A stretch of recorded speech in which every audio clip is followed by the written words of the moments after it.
If you're watching the screencast, you should be at step 4 on your task list for today, Tuesday, September 11th. At Mrs. Ryan's table is a copy of preposition notes and a list of prepositions that looks like this. This is the next memorization quiz you're going to be having. You'll see that the next quiz date is September 18th, so that's next Tuesday. The following Tuesday will be over this second set, and then the following Tuesday will be over the third set.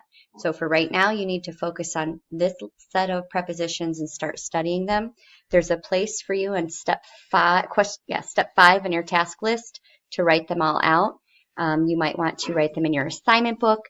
You might want to write them in your interactive notebook, anywhere that you have them to start studying. It's your next memorization quiz, and it's an easy 100% if you start studying now. So you'll see that you have 10 of them that begin with the letter A. So as you're studying, you maybe want to chunk these into groups of 5. Learn the first 5 A's and then the next set of A's. You've got 9 that begin with a B. And if you look, 8 of those 9 all begin with the word BE, before, behind, below. And then you have 1 down here that begins with a by. And then this last set of 5, I call them the DEF category, the DEFs, down, during, except for, from. And watch your spelling, because except is the form with its EXCEPT. So again, next Tuesday, when you come into class, you will be expected to write this list of prepositions down. The other page of notes that you have is just going to be an introduction to what a preposition is. That's the next unit that we're going to be focusing on. We've been focused on subjects and verbs, but it looks like we're having some trouble with crossing out the imposters. So on your notes, which you should have glued on your interactive notebook, we're going to look at prepositions. So there's some words you need to fill in. It says, what is a preposition? And then you're filling in the definition. A word that shows a relationship between a noun and another word in a sentence. Copy this example down, and then I want you to cross out the 2 prepositional phrases in a sentence, because that's what we've been doing, is getting rid of those.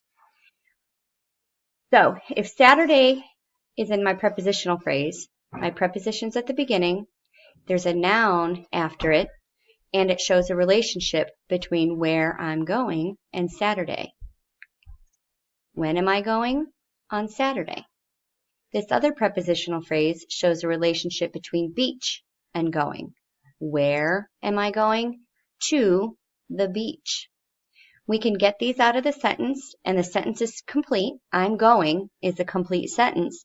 The problem is it's just not very descriptive. So we really need prepositional phrases in there to help add description. The next question says, what is a prepositional phrase? Just like in math, how you can find the circumference of a circle using a formula, you don't have to memorize every single circumference of every single circle that exists in the world.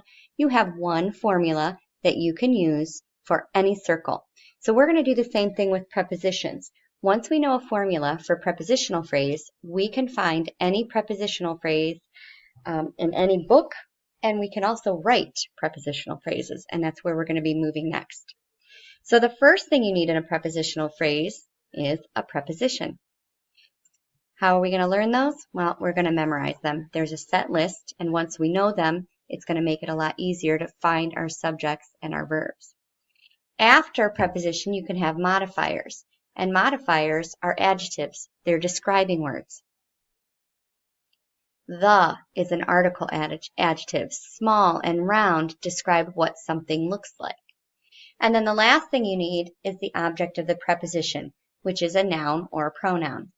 On the small round describes table. Starts with a preposition, ends with a noun, and can have adjectives in the middle. That's a prepositional phrase. The number one thing you can't have in a prepositional phrase is a verb, because if you find a verb in there, then you have something different than a prepositional phrase. Oops. So this is the activity you're going to do tomorrow, but I wanted to make sure you had a preview of the notes so that tomorrow when you have time to work on it, if you need to go back and review the screencast again, it'll be a good review. Okay, so for this part, you can move on to your next task, which is copying down your prepositions and then reading your Greek Gods book for Athena. As always, if you have any questions, please email me.